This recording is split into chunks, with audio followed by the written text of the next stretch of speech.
while I was at work, after I finished my day job, I'd fire off emails.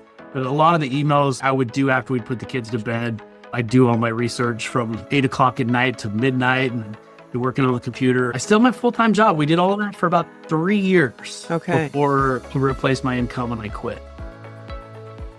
What would you do if you found out tomorrow that 70% of your income could disappear almost overnight? Rich Potter didn't sit around worrying. He went home, talked to his wife, and started building. Not one side hustle, but multiple. A photo booth business, bubble soccer of all things, and an Amazon operation that he tells us now grosses over $3 million a year.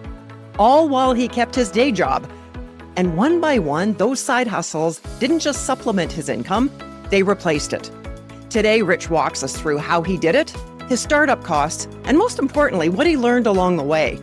If you've been sitting on an idea or wondering if a side hustle can actually move the needle financially, you're going to want to give this one a listen. I'm Joan, and this is Side Hustle Hero. Well, welcome, Rich. Thanks for having me, Jill. I'm happy to be here.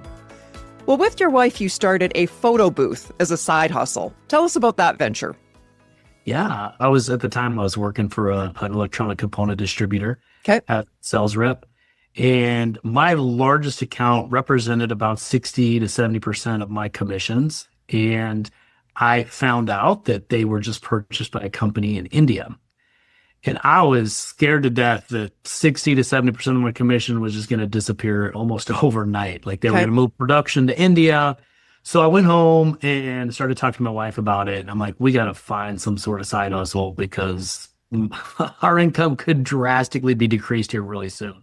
So we started looking around, started Googling. I went to Biz Buy Sell and I found a local listing for a photo booth business. And I started looking into that. And I decided I didn't want to buy their business, but that was such a great idea. Yeah. So we decided to start a photo booth business. So I reached out to my dad and borrowed $10,000. And we started doing some research and bought a photo booth. I created a website and we started spending all our weekends at weddings and birthday parties and stuff like that. So one photo booth very quickly turned into two. One of the events that we did for a young couple, we did their wedding. We fell in love with that couple. We're still friends with them today, 13 years later. That's so nice. They became our first employees. So we hired them to do events for us and then bought a second booth. Figured might as well just keep growing this thing. So yeah, and that was, like I said, 13 years ago. So it was a lot of fun. Over the years, we've done events for like NASCAR, for Larry Fitzgerald, Trisha Yearwood, Garth Brooks. So it's been kind of cool. We don't have that business anymore. We sold it about 2.5 years ago, but that's really what got us started. So when you started looking into it, the first thing, what were you looking at as far as setups? Drapes, balloons? What did that look like? Yeah, it was just trying to figure out what you could do. What was mobile? Back then I owned, a Mazda CX-5, like a crossover SUV. So I'm like, it's got to be something that fits in that. Yeah. Right. So we just did research. We actually found a photo booth expo that they're in Vegas every year. I think they still do it today. And so through that, it was before we even attended our first expo, but we were able to find different photo booth manufacturers. The first one we found actually was a huge mistake. We bought this terrible Chinese machine. We found this company in Canada that were helping people with these license agreements, help start their photo booth business. Okay. We bought their machine and it ended up being a total piece of junk. Oh, man. In fact, it got damaged. We were very fortunate in that it got damaged along the way. And so we were able to file a UPS claim and get some money back. But then we found another photo booth. It was basically like this little tent. The machine sat at one end of the tent and you'd go into this tent and sit down and you could fit 5 or 6 people in there. And we ended up getting 3 of those photo booths over about six or 7 months, something like that. Just out of curiosity, because I know obviously price would have changed by now, but ballpark, what was the cost of one of those tents? Yeah, and the machine. Yeah, I think the whole setup together was probably around $8,000. Okay. Yeah, by the time we kind of transitioned more to the open air style with a backdrop and an iPad Pro open setup eventually, and that setup's about $4,000 or $5,000 now, and that setup is what we ended up transitioning to several years later. What did you mean by the machine? What is that? So it's essentially a big box with the computer inside and the printer and the camera, like all of that. You just kind of have to assemble it.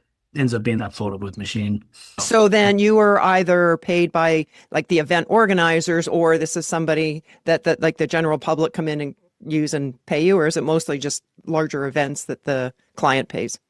Yeah, what we were doing is typically weddings and different birthday like parties for people. And so we were hired by either the bride or whoever's the event coordinator, the wedding planner. So yeah, who our client typically was. Okay. So it wouldn't take that many events in order for it to be paid off. No, not at all. Our average ticket was probably around $500-$600. And we'd have some events. We ended up getting this inflatable LED cube, which is like an 8x8 inflatable with the lights inside. It took amazing photos. Like we would charge about $1,000 to $1,200 for a wedding to do one of those. Right. So yeah, it didn't take too long, several months, and you got that thing paid off. And yeah, it was pretty big. Is that what prompted you to then buy a second and a third, because you saw how well it was going? Yeah, I saw it was just going so well. And honestly, like I figured if I really was trying to replace my income, the only way to do that would be to duplicate that, right? Hire people. We could pay people $20 an hour to go run these events, and we're charging $500-$600. So there's still a lot of room. We're still making really good money, even paying employees to run all the events for us. Right. So in those early days, then, how were you finding customers, particularly your first one? Yeah. Back then, it was a lot of thumbtack, and then bridal shows and Google ads. Google ads, bridal shows. We've got a lot of clients from our bridal shows. Couple of things that stand out for me from what you just said. Number one, being proactive when you could see the possibility of you losing 60 to 70% of your income, rather than basically sitting around and worrying about it. You're saying, okay, how can I deal with this? And secondly, you mentioned the photo booth expo. And I've often coached people to say, hey, if you're thinking of going into a specific side hustle, go to the conferences, go to the expo. You'll learn so much. Was that the case with you too? Absolutely. Yeah, we love going to that expo. I'm sure we'll get into it. We started an e-commerce business. I still, 11, 12 years later, I still go to the Amazon seller conferences every year. Yeah, there's so much value you can gain from learning from different people, but also the connections you make with people go a long way in helping you manage a successful business or something. And back then, the ideas for your photo booth saying, hey, this is new on the market. Our customers will love this. Look, all the time, we'd be like, all right, we're going to the expo. We're not buying anything. And we always did. We always find that latest, greatest thing. We're like, oh, man, if we just add this, could take it to the next level. So as you're starting to build the photo booth business and going from 1 to 2 to 8, I believe it was at the high point. 8. Yeah, eventually 8.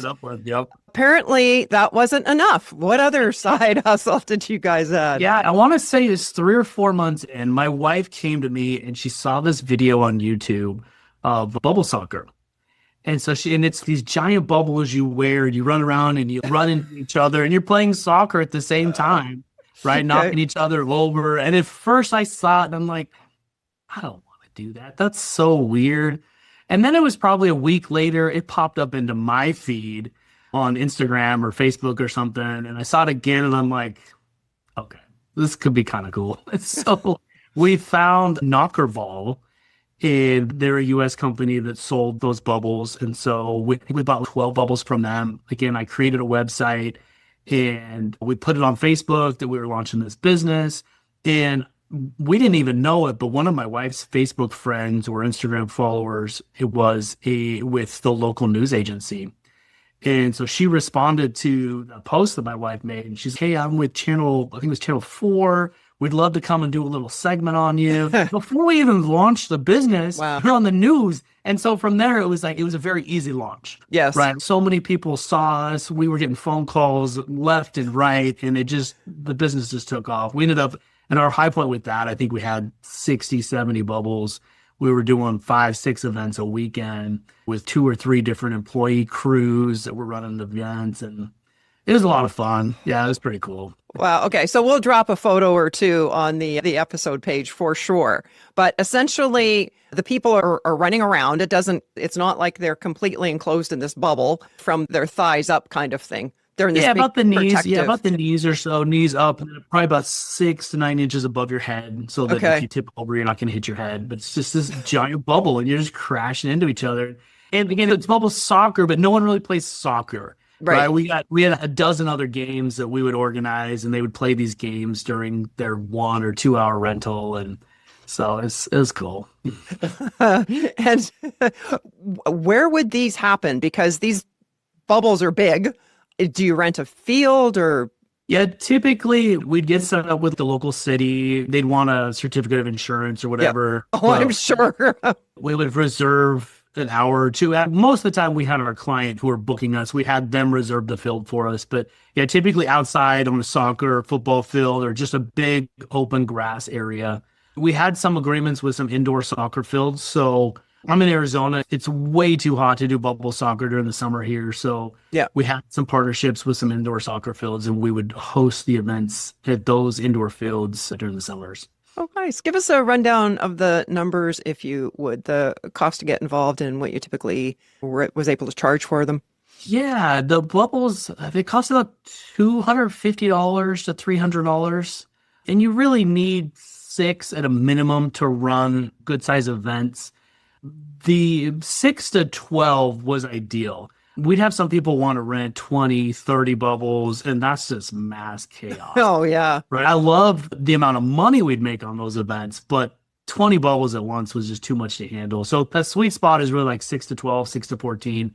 We'd charge, I think, about $300 per event at our base for 6 bubbles, and then we'd increase it by $50 per set of bubbles.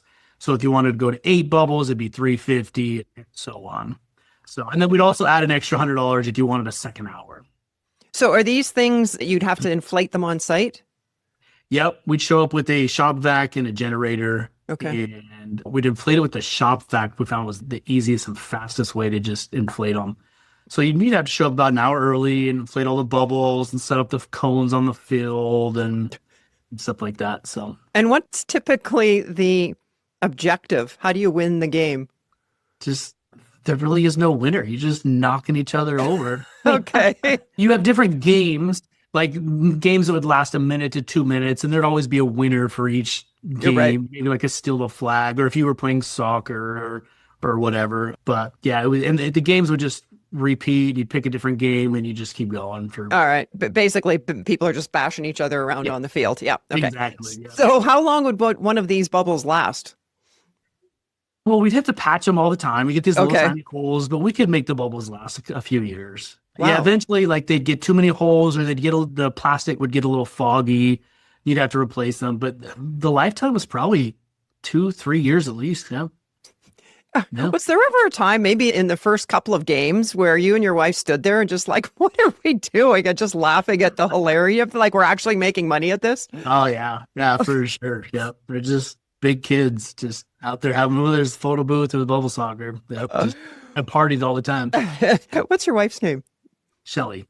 But even with the photo booths and the bubble soccer, apparently that still wasn't enough. What else did you and Shelly add on your plate? Yeah, so about a year in, I saw a post from a buddy of mine that I went to high school with, and him and his brother were making really good money selling on Amazon. They're actually now the founders of Bucked Up Energy Drink, if you've ever seen that. But at the time, they were doing like $50,000 a month just selling their stuff on Amazon.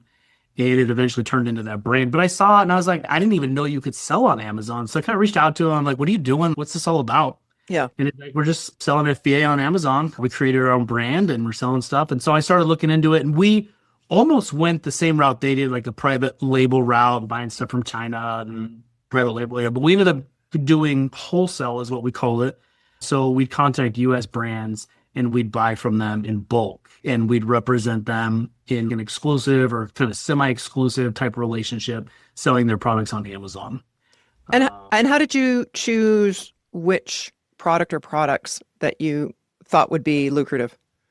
So we'd use different tools on Amazon to let us, they kind of estimated like how much it sold per month. And then we'd get the cost, and we have another tool that we didn't put the cost, and it would tell us all the Amazon fees so we could see if we were making a profit.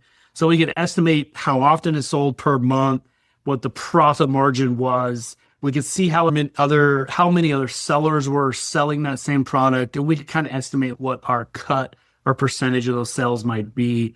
And so it was just this algorithm that I created on Excel at the time to determine like, all right, this is profitable. I think we can make this much money. Let's go ahead and buy this much. I'm trying to remember the name of the platforms that do all that analysis for you. Man, we still have that business, but now my office manager runs it 100%. Oh, okay. I'm not involved in it very much. So Keepa is one of the tools we use to evaluate like how it sells, how often it sells, how many other sellers are on there. Okay. And we used Jungle Scout at the time, and now we're using Smart Scout to like data mine Amazon to find brands and products. Oh, okay. And so you're new to this business. What gave you the credibility for a wholesaler to deal with you? How did you stick handle that? Yeah, so it was essentially what I was doing in my day job. I was working for a distributor and I was selling to other businesses. And so I understood the whole distribution model. And so we created a very professional website, and we would just contact the brands and we would let them know that we were Amazon sellers. We follow your MAP agreement or your minimum advertised pricing. We'll follow your guidelines, and we just like to buy wholesale from you and represent you on Amazon. And that was the email and then a phone call. And that's how we got the brands to agree.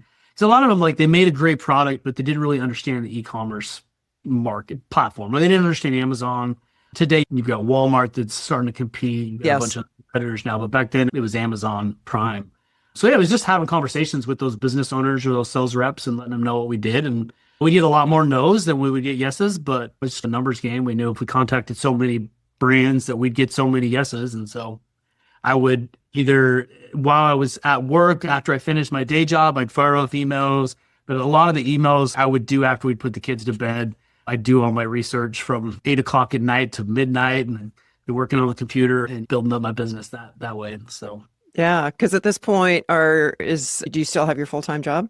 I still have my full-time job. We did all of that for about 3 years before I replaced my income and I quit. Yep.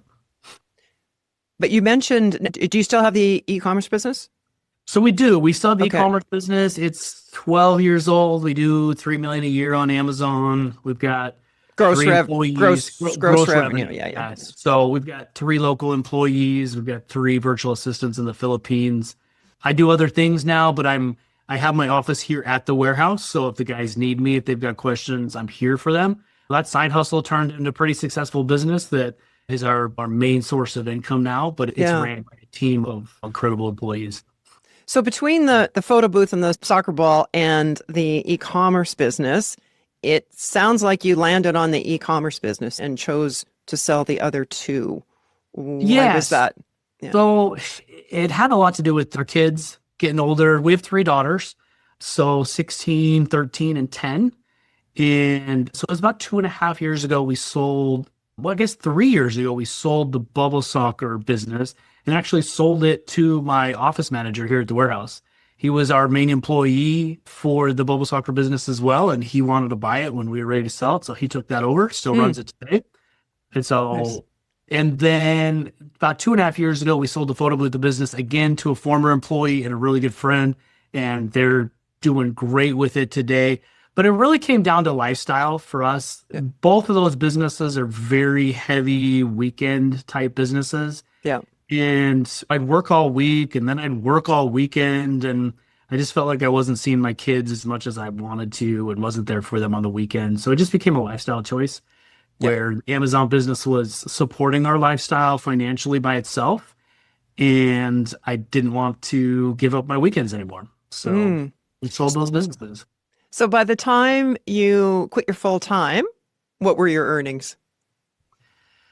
We were probably netting around 150 between the 2 businesses. Yeah, it was probably, because the photo booth business, it's good, but it never really was quite 6 figures. It was close. Yeah. But yeah, so when I quit about 12 years ago or so, it was about 150 or so. At our peak, we were making 250 plus for a while there with them combined.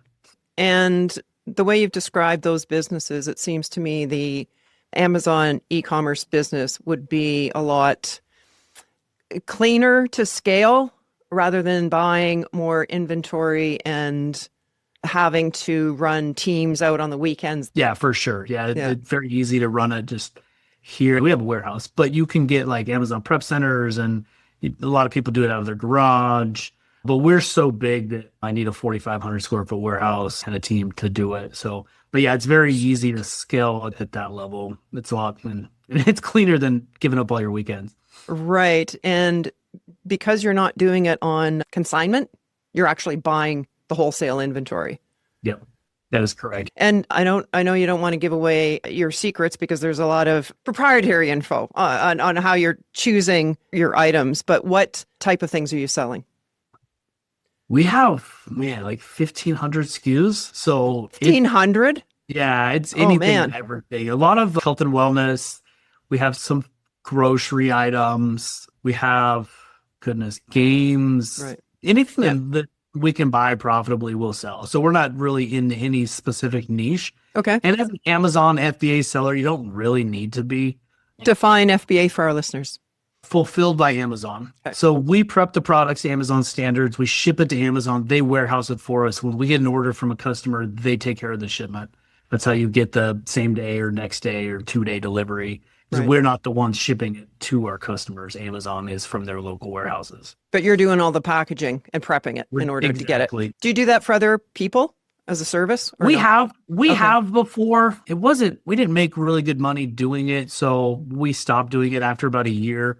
We still have one client that we do it for because they're a pretty big client. We decided to stop doing it for the smaller clients, but yeah.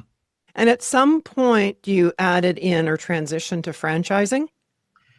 Yeah, so I did buy a franchise gym, a Snap Fitness, shortly after I quit my job. Ran it for about a year. It just became more of a hindrance, more of something in the way than it was really making money. So we ended up selling it. And we were very fortunate. We sold it in December of 2019. So we kind of avoided that whole COVID gym ownership era that could have been a disaster for us. And then I did buy a franchise with my brother about a year ago. It was a digital media, like digital marketing business where we would install indoor digital billboards. So we'd install TVs inside of high traffic businesses like restaurants and gyms and doctors' offices, dentist offices, where people would come and be idle for a while and their attention would be captured on that TV, and we'd sell ad space on the TV. Condo buildings as well, elevators? We didn't have any of those, but that would be good though, as long as you've got captured attention that could watch those ads so that you could sell ad space on it. So yeah, that business was up in Salt Lake where my brother lives. And it was a great business, but again, my brother he's got a full-time job as a VP of revenue cycle for a hospital chain. And his job changed this year where he just wasn't available as much. Okay. So it became hard for me to fly up there, and he couldn't do what he could do the year before. So we just made a decision to sell it. We sold it the first of this month. So, but I found that franchise because I'm a franchise consultant now. So over time, I started coaching and consulting in the Amazon space and did that for a few years. And then got connected with a gentleman who was helping people get into business through franchising. And I joined his brokerage. And now what I do with my full-time efforts basically is I help people start businesses through franchises. So I represent like 500 different franchises across 37 different industries. And I help people evaluate the different opportunities and what they could start with their investment level that they're comfortable with. Okay. Help them, guide them through that process to open a franchise. And what's the revenue model for you in that? So yeah, the consulting, my coaching is 100% free to my clients. So to work with me, you don't have to pay me a dime. It's very similar to a real estate agent where once you sell the house closes, you get paid from a commission from that. So like when I help someone buy a franchise, the franchisor is going to pay me from their marketing budget. Okay. And are there any industries that you specialize in? I love home services. Big industry, those boring businesses, landscaping, roofing, HVAC, plumbing, the stuff that AI is not going to replace. They're low investment franchises. So you're not spending $1 million to open up a restaurant. Instead, it's like $150,000 all in to get a truck and start a plumbing business or start a roofing business or artificial turf here is great. So those type of businesses I love. I also really like senior care franchises. You've got 12,000 people that turn 65 every single day in this country. That's going to continue for the next couple of decades. There's no bigger industry than senior care. You're helping these people stay in their homes and you're providing a much needed care for them. But they need to be certified in some way, do they not? From the medical standpoint? The franchise is going to help you get licensing from the state. Half of the services you provide don't require any sort of medical care because you're helping them with grocery shopping or cleaning the house or cooking. It's basically companionship or convenience type care so that they can live at home and do the things that they can't really do very well. Now, the other and that's self-pay, right? And the other side of it is the medical side where you're hiring a nurse or CNA or different levels of certifications that would require to go in and administer medication or IVs or doctor's orders. So, and that stuff's typically paid by insurance, Medicaid, Medicare, VA. And that's why the franchises are so great. They come with a playbook, they come with coaching and all this help to help you know how to get those licenses and how to hire right and how to run that business. Right. So you're paying more than you would if you're just going out and buying the equipment and starting the business yourself. Essentially, what you're paying for is that playbook. Like, here's the road to success if you do all these things, right? Absolutely. Yep, absolutely. And then I have some like business opportunities that aren't quite classified as franchises. So they have the upfront initial support, but not ongoing royalties. And one that would fit into that is a vending machine business opportunity. So there's a couple of different businesses that I work with that will sell you vending machines, and they'll also help you locate them. They'll train you on how to do it yourself, but they also send out someone to the field to help you find locations for your vending machines. And that doesn't have ongoing royalties. That's something that I think would speak to your audience. It's a side hustle type startup. Like that's something that I plan on doing with my kids. So we're going to start up little local routes for my kids so they don't have to go flip burgers and learn how to run and start a business with my help. So, and what's the cost of entry there? So it depends on which one you go with. One of them will start with fewer machines. So you're around, at the low point, you're about $65,000 for, was it 5 or 6 machines on one of them? And also the location service and all the training and software and all that goes. The other one, you get 10 machines, and they're the smart cooler machines. So I really like that one. So they're cashless, no coils. They look more like a giant glass fridge. Yeah. You go tap your phone, you tap your credit card, you can open up the fridge, and it's got cameras all around it. You can grab multiple items if you want. So we're finding that the average ticket size is 200 to 500% higher on those machines than the older machines. So that opportunity, you start with 10 machines minimum, and it's about $110,000 to get all 10 machines, to get the location services, to get all the training and support is amazing. Their corporate headquarters is in Utah, and they're flying me out there this weekend to go do some training at their corporate office and learn more about them. So this is the franchise that you're purchasing for you and your kids?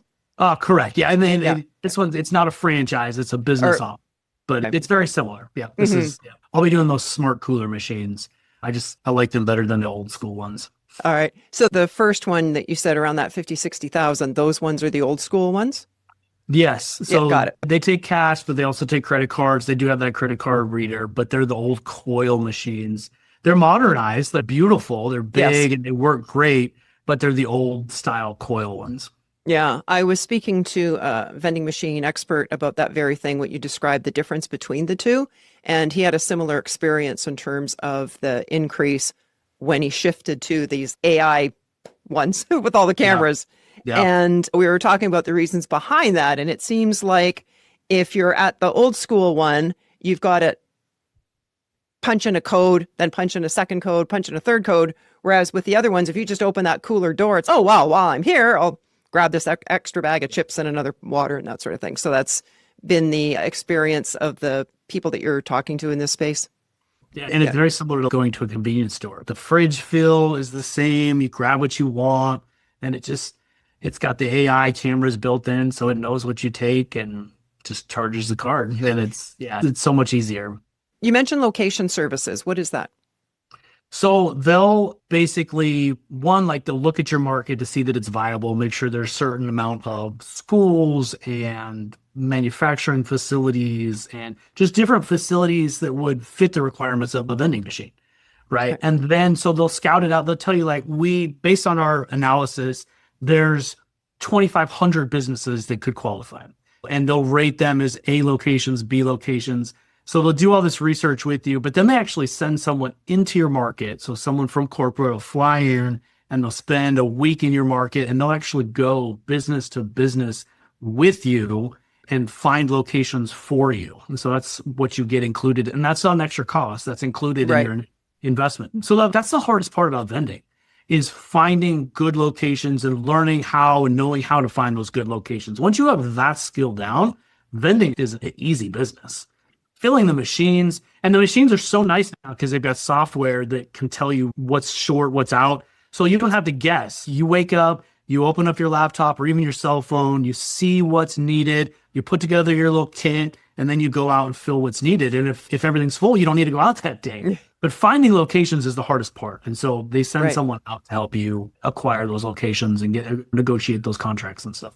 Right. And of course, if somebody were going to be doing it on their own in terms of just buying a machine, it's like, by all means, do that work first, figure out the location, and then purchase the machine. Don't go out and buy a bunch of machines and have them sit there. Absolutely. There's some great distributors out there that have great terms. You don't even need to pre-buy those machines. Go find your locations first.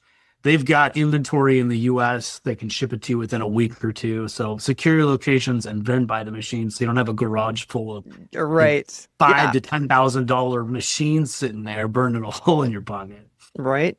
Yeah. And then you're just looking at a lease payment as opposed to a 6-figure or 5-figure investment. Exactly. Yep.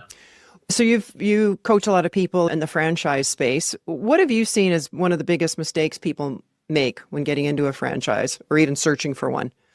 Yeah, I would say there's two that kind of stand out. And one would just be like brand hunting, right? We're so used to McDonald's, Chick-fil-A, Subway. You hear these brands, and so that's what you think you want, right? So you'll come to me, he's like, I want to open up a McDonald's. I'm like, well, do you realize that's a 10-year wait? It's $2 million, and you'll be lucky if you net $90,000 per store. McDonald's used to be a great franchise to own. Now, unless you have really deep pockets or you're already a franchisee or you're willing to wait that time, it's not. Subway, you're going to make average about $40,000, $45,000 net per location. And you're going to spend $500,000 to get open. So a lot of people come to me, they think they have what they want. They have a brand in mind. And so they're brand hunting. And so I think you can get into a big trap of buying the wrong brand because you're excited about that brand. You see them everywhere. The other would be not planning financially with a long enough runway to get up to profitability, right? So you see that the franchise says it's going to cost you $110,000 to $175,000 to get open. So you're in middle America, you think, okay, I can get open for $120,000. I'm going to be here on the low end. I'm going to get a loan for $120,000. Well, you're 9 months in and the bank account is getting pretty slim and you haven't replaced your previous income yet, right? So you need to plan to have enough money to get to profitability. And I just see people just not planning financially for a long enough runway. Those are probably the two biggest. And then not following the playbook. Right? These franchises, they've launched successful corporate locations. They've also helped people launch successful locations in their area. They've made the mistakes. They know what works. They know what doesn't. And so you do have people that come in and they think they know better. And so they don't follow the playbook. They don't join the weekly coaching calls. They don't take advantage of everything that they can take advantage with corporately. You get a good franchise system, and they've got so much resources, so much training, so much help, and people just don't take advantage of all of it, or they try to put in their own systems. You bought a franchise for a reason, right? Take advantage of all of those resources so that you can be successful. I would think that would be one of your clarifying questions, or at least things that you probe for. Is this person that I'm speaking with that is potentially interested in a franchise, are they really a good fit? Because if they're the type of that type A entrepreneur, I'm going to do it my way, maybe a franchise isn't for you. Yeah. And I have opportunities for those types of people too, like non-franchise opportunities. One that recently came into my inventory is really designed for people who want to keep their 9 to 5. And what they're doing is paying for leverage for a management team to launch and run your business for you for the first 12 months. So you pay this professional management team. They'll do a full analysis of you, what your skills are, what the market, what businesses are good for that market, what's saturated. They'll make recommendations, whether it's an HVAC business or a plumbing business or a senior care business. They like the service type models. Right. But then you're paying, instead of paying a franchise fee for a brand, you're paying a management fee, very similar cost. And they launch your business for the first 90 days. They'll do everything for you. They register your business, they hire, they train, all of that stuff they're doing for you while you're keeping your job. And you're more like the visionary. You help set the tone and the direction, but you've got implementers that you're paying to leverage. And so they'll launch that business for you. They manage it for the first 12 months. They're really good with AI. So they'll set you up with 15 different AI employees to help with different segments of the business. Right. But that's for the person that doesn't want the franchise, right? Someone who wants to start their own brand. You get your own branding. There's no licensing. You're creating, there's no territory restrictions. So it's a very different model. You're just paying for leverage of a professional team to start up that business for you. What are they charging for that? Around $60,000 is their base. I've seen a couple come in a little bit higher, maybe 80, depending on the complexities of the business and how big that market is. But $60,000 is that base management fee that they're charging. Okay. Now, and again, that's just the management fee. That's just the management nothing fee. To do with the cost of the actual business. Yeah. Exactly. You've got your payroll because you're going to hire, because you're not running it. You're going to hire your manager, employees. You've got maybe trucks. You've got equipment. You've got marketing. So, and they'll break all of that. Just like a franchise will tell you what the initial investment is. This team will also tell you this is your expected investment to launch and run this business, and this is what it's going to cost for marketing and equipment and trucks and all that stuff. And what do they call themselves? Like what they do? You've got somebody that starts their own business and does everything on their own. You've got the franchise and franchisee owners. How do you describe this model? So this would be like the business launch partners is how they frame it.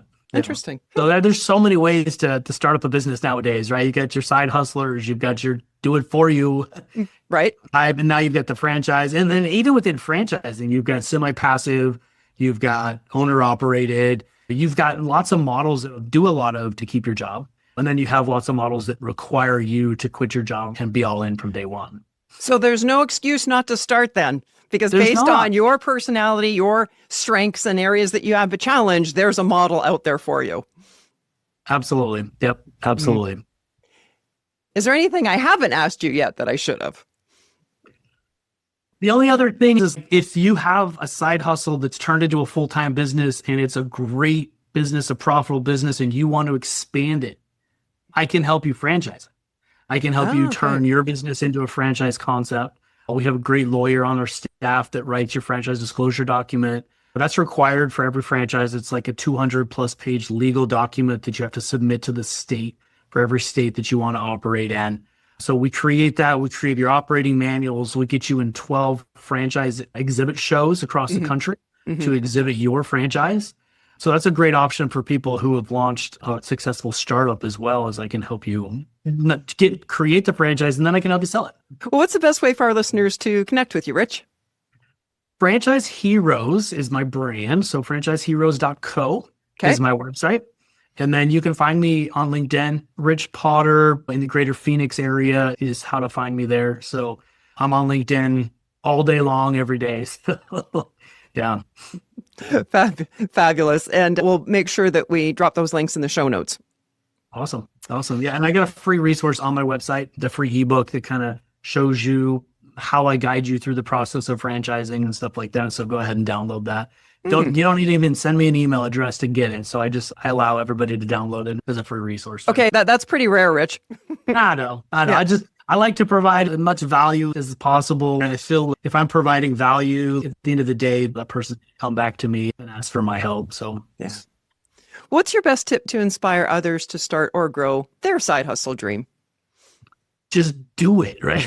Nike's slogan, right? I think we overanalyze too much and too long, right? Don't be afraid to make the mistakes, to just jump in. I think my first photo booth was a crappy photo booth, and I could have let that stop me, but I didn't. I put the second photo booth on a credit card while we were waiting for a UPS refund. And I think it's really just get started. Don't be afraid that you don't know enough. Don't be too afraid that you're not an expert.